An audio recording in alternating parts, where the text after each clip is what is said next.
வணக்கம் ஃப்ரெண்ட்ஸ், நம்ம இந்த வீடியோவில் பார்க்க போகிறது என்னென்னு பார்த்தீங்கன்னா டிஎன்பிஎஸ்சி வேரியஸ் இயர்களில் கேட்ட கொஷின் பேப்பர் தான் பார்த்துட்டு வரோம்.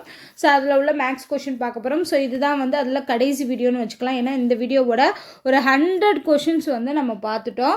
நான் சொன்ன மாதிரி அடுத்து வர வீடியோஸ் எல்லாமே வந்து சமச்சீர் புக்கில் இருக்கக்கூடியது. ஆல்ரெடி நம்ம சமச்சீர் புக் மேக்ஸ் வந்து 6th first term and 6th second டேர்மில் பாதி டாபிக் வரைக்கும் பார்த்துருக்கோம். அதுக்கு தனி பிளேலிஸ்ட் இருக்குது. ஸோ அதை கண்டினியூ பண்ணலான்னு நினைக்கிறேன். ஏன்னா நிறைய பேர் வந்து சமச்சீர் புக் மேக்ஸ் வந்து கேட்குறீங்க. ஸோ அதை நம்ம அடுத்து கண்டினியூ பண்ணலாம்.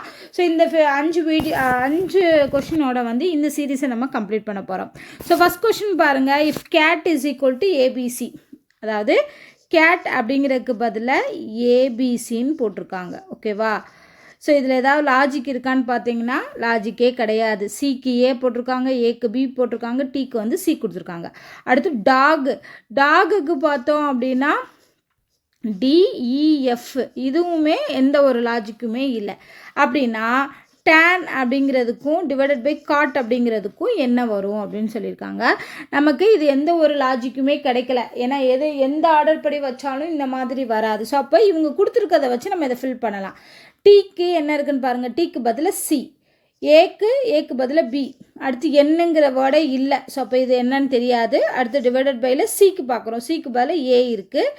ஓ பார்க்குறோம், ஓக்கு பதிலாக இ இருக்குது.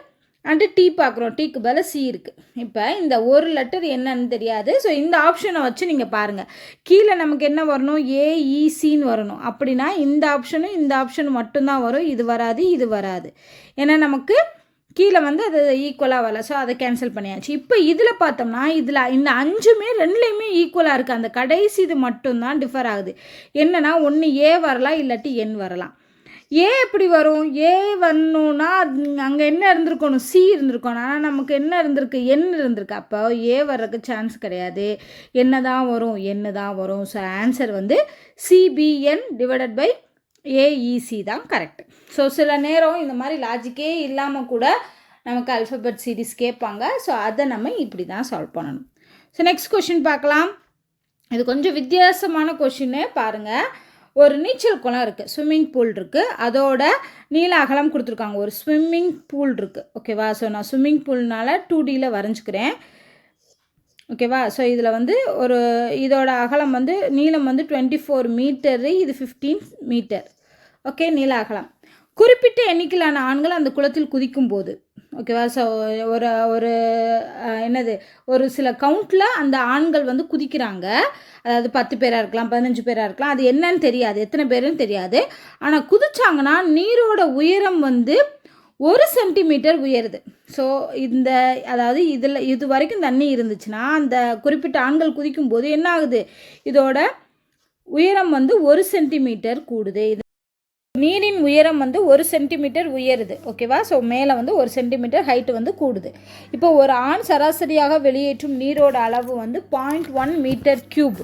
ஸோ அதாவது என்ன 0.1 மீட்டர் க்யூப்னா என்ன? அதோட வால்யூம். ஓகேவா? ஸோ அப்போ ஒருத்தர் குதிக்கும்போது அந்த வாட்டரோட வால்யூம்ங்கிறது வந்து எவ்வளோ கூடுதுன்னு பார்த்தீங்கன்னா 0.1 மீட்டர் க்யூப். ஓகேவா? ஸோ அப்போ இதிலிருந்து அந்த நீச்சல் குளத்தில் எத்தனை ஆண்கள் உள்ளே குதிச்சிருப்பாங்க அப்படிங்கிறத கேட்குறாங்க. ஸோ ஃபஸ்ட்டு நல்லா ஞாபகம் வச்சுக்கோங்க. இது 3 டைமென்ஷனோட வால்யூம். அப்படிங்கிறப்போ செவ்வகத்தோட வால்யூமுக்கு ஃபார்முலா என்ன? Length into breadth into height. நமக்கு லென்த்து தெரியும், பிரெத்து தெரியும். ஹைட்டுங்கிறது என்னென்னா இந்த 1 சென்டிமீட்டர் உயருது இல்லையா, அதுதான் ஹைட்டு. ஓகேவா? ஆனால் அது சென்டிமீட்டரில் இருக்குது. அப்போ அதை என்னவா மாற்றணும்? நம்ம மீட்டராக மாற்றணும். அப்போ 1 சென்டிமீட்டரை மீட்டராக மாற்றணும்னா 1/100ஆல் டிவைட் பண்ணணும். இப்போ 1 சென்டிமீட்டர் அப்படிங்கிறது வந்து 1/100 மீட்டர். ஸோ அப்படிங்கிறப்போ ஃபார்முலாவில் எழுதலாமா? ஏன் இந்த வால்யூம் கண்டுபிடிக்கிறோம்னா இந்த டோட்டல் வால்யூமை இந்த 0.1 மீட்டர் க்யூப்புங்கிற வால்யூமால் டிவைட் பண்ணும்போது எவ்வளோ ஆண்கள் குதிச்சிருக்காங்கங்கிற கவுண்ட்டு கிடைக்கும். ஓகேவா? ஸோ அதுக்காக தான். ஸோ அப்போ லென்த்து வந்து 24, பிரெத்து வந்து 15, ஹைட்டு வந்து என்ன கண்டுபிடிச்சிருக்கோம்? 1/100 சென்டிமீட்டரை மீட்டராக மாற்றிட்டோம். ஸோ இது வால்யூம். ஸோ இதை சிம்பிளிஃபை பண்ணி வச்சுக்கலாமா? ஸோ அடித்தோம், இல்லாட்டி இப்படியே இருக்கட்டும், வால்யூம் அப்படியே இருக்கட்டும். அண்ட் இது வந்து டோட்டல் வால்யூம். ஓகேவா? ஸோ நம்ம அந்த செவ்வகத்தோட மொத்த வால்யூமை நம்ம என்ன பண்ணுறோன்னா இந்த ஒருத்தர் குதிக்கும்போது கிடைக்கக்கூடிய வால்யூமால் டிவைட் பண்ணுறோம். ஒருத்தர் குதிக்கும்போது எவ்வளோ கிடைக்கிது? 0.1. 0.1 என்ன அர்த்தம்? 1/10 மீட்டர் கியூப். ஸோ அப்போ டோட்டல் வால்யூமை ஒருத்தர் குதிக்கக்கூடிய வால்யூமால் டிவைட் பண்ணும்போது டோட்டல் எத்தனை பேர் குதிச்சிருக்காங்க அப்படிங்கிற கவுண்ட்டு கிடைக்கும். அப்போ என்ன பண்ணுறோம்? இந்த 24 × 15 1/100 1/10 டிவைட் பண்ணுறோம். ஸோ 1/10 டிவைட் பண்ணும்போது நமக்கு எப்படி கிடைக்கும்? ரெசிப்ரோக்கலாக கிடைக்கும். ஸோ அப்போ என்ன ஆயிரும்? நமக்கு 10 மட்டும் மேலே வரும். இப்போ இதை சிம்பிளிஃபை பண்ணோம்னா நமக்கு ஆன்சர் கிடச்சிரும். 0 0 கேன்சல் ஆயிரும். 2 5 10 3 5 15 1 2 12 2 24. ஸோ 12 × 3 36. ஸோ இப்போ டோட்டல் கவுண்ட் எவ்வளோ கிடச்சிருக்கு? 36 மெம்பர்ஸ் வந்து குளிச்சிருப்பாங்க அப்படிங்கிறது கிடைக்கும். நெக்ஸ்ட் கொஷின் பார்க்கலாம். ஏபிசியோட ரேஷியோ கொடுத்துட்டாங்க. அப்படின்னா A/B ratio, B/C ratio, C/A ratio எவ்வளோ? இப்போ நல்லா ஞாபகம் வச்சுக்கோங்க. ஏக்கு 2, பிக்கு 3, சிக்கு 4 நம்ம அப்படியே சப்ஸ்டியூட் பண்ண வேண்டியதான் இதில். ஸோ ஏக்கு வந்து 2, பிக்கு வந்து 3, அடுத்து 3 4, அடுத்து வந்து 4/2. ஸோ இதை அடித்தோம்னா சிம்பிளிஃபை பண்ணோம்னா என்ன வரும்?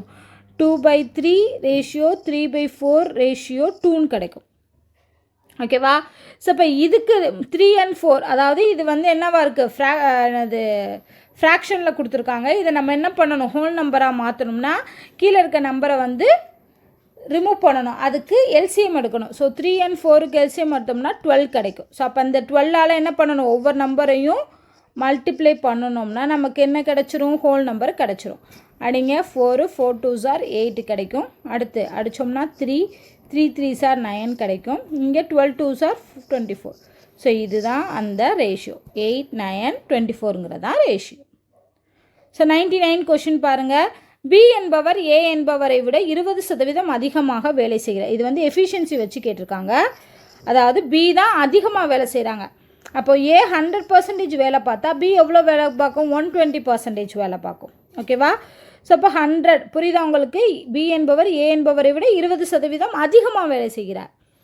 ஏ வந்து 1 மணி நேரத்தில் ஒரு வேலையை வந்து 7.5 மணி நேரத்தில் வந்து முடிக்கிறார். ஓகேவா? ஸோ 7.5 மணி நேரத்தில் முடிக்கும்போது பி மட்டும் அந்த வேலையை எத்தனை மணி நேரத்தில் முடிப்பார்? ஃபஸ்ட்டு நம்ம எஃபிஷியன்சி கண்டுபிடிக்கலாம். ஸோ இதை அடித்தோம்னா 0 5 6. அப்போ ஏவோட எஃபிஷியன்சி வந்து 5, பியோட எஃபிஷியன்சி 6.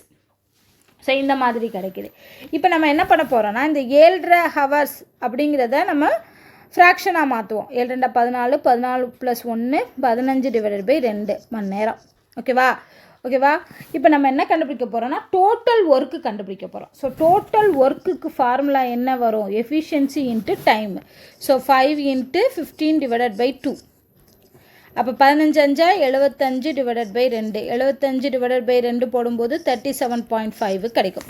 அப்போது டோட்டல் ஒர்க்குங்கிறது 37.5. அதே ஒர்க்கைத்தான் பியும் பண்ணும். ஆனால் 6 மடங்கில் பண்ணுது. அப்படிங்கிறப்ப நம்ம என்ன பண்ணணும்? டோட்டல் ஒர்க்கு டிவைடட் பை இந்த பியோட எஃபிஷியன்சி போட்டோம்னா பிக்கு கிடைக்கக்கூடிய டைம் கிடைக்குமா? அதுதான் பண்ண போகிறோம். ஸோ 37.5 6ஆல் வகுத்தோம்னா அதுதான் ஆன்சர் கிடைக்கும். ஸோ 1 6 6 6 36 வரும். அப்புறம் 15 2 6 12 மிச்சம் 3 30 கிடைக்கும். 5 6 30.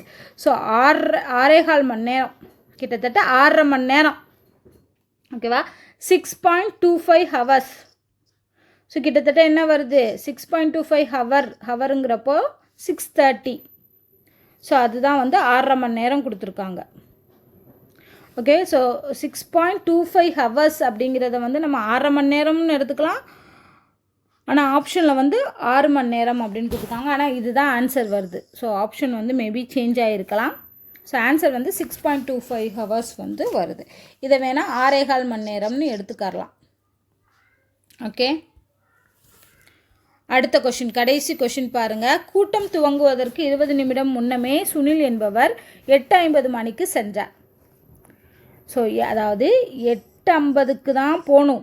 ஆனால் 20 நிமிஷத்துக்கு முன்னாடியே போயிட்டார்னா 20 நிமிஷத்தை கழிங்க என்ன வரும்? 8.5 மணி நேரத்துன்னு சுனில் போயிட்டார். 8:30க்கெலாம் போயிட்டார். அதுக்கப்புறம் அங்கு கூட்டம் துவங்குவதற்கு 30 நிமிடம் முன்னரே வந்துவிட்டதாக உணர்ந்தார். ஒரு மனிதர் கூட்டத்திற்கு 40 நிமிடம் காலதாமதமாக வந்தார் எனில் கூட்டம் துவங்க குறித்த நேரம் என்ன? ஆக்சுவலாக இதை வந்து ரொம்ப காம்ப்ளிகேட் பண்ணியிருக்காங்க. நம்ம இங்கிலீஷ்லேயே பார்க்கலாம். Reaching the place of meeting 20 minutes before 8:50 hours, Sunil found himself 30 minutes earlier than the man. அதாவது சுனில் வந்தது 8:30, ஆனால் சுனில் என்ன நினைக்கிறாருன்னா 30 minutes earlier than the man. ஓகேவா? அப்போ அந்த இன்னொருத்தர் வர்றாரு இல்லையா, அவரை விட அரை மணி நேரம் முன்னாடியே வந்துட்டாருன்னு நினைக்கிறாரு. அப்போ அரை மணி நேரம் முன்னாடியே வந்தால் என்ன அர்த்தம்? அந்த மனுஷன் அந்த மேன் வந்து 9 மணிக்கு வந்திருந்தாதான் சுனில் வந்து 8:30 வந்தவர் அரை மணி நேரத்துக்கு முன்னாடி வந்துட்டோன்னு நினைப்பார். ஆனால் அந்த மேன் இருக்கார் இல்லையா, ஹூ கேம் 40 minutes லேட், அந்த மனுஷனே 40 நிமிஷம் லேட்டாக தான் வந்திருக்காரு. அப்போ 9 மணிலேருந்து 40 நிமிஷத்தை கழிச்சோம்னா எவ்வளோ வரும்? 8:20 வரும். ஸோ அந்த மீட்டிங் நடைபெறக்கூடிய அந்த எக்ஸாக்ட் டைம் வந்து 8:20. ஓகே. ஸோ அவங்க கொடுத்துருக்க கொஷின் தமிழில் வந்து டிரான்ஸ்லேஷனில் தப்பு இருக்குது. ஸோ நம்ம இதை பார்த்தோம்னா இங்கிலீஷில் பார்த்தோம்னா நமக்கு புரியும். ஸோ ஆன்சர் இதுக்கு 8:20. ஸோ இதோட பார்த்தீங்கன்னா நம்ம 100 கொஷின்ஸ் வந்து கம்ப்ளீட் பண்ணிட்டோம். நான் சொன்ன மாதிரி நெக்ஸ்ட்டு வந்து நம்ம சமச்சீர் புக்கில் இருக்கக்கூடிய கொஷின்ஸ் எல்லாம் பார்க்கலாம். ஸோ இந்த வீடியோ உங்களுக்கு பிடிச்சிருந்தா லைக் பண்ணுங்கள், ஷேர் பண்ணுங்கள், மறக்காமல் நம்ம சேனலை சப்ஸ்கிரைப் பண்ணுங்கள். நன்றி.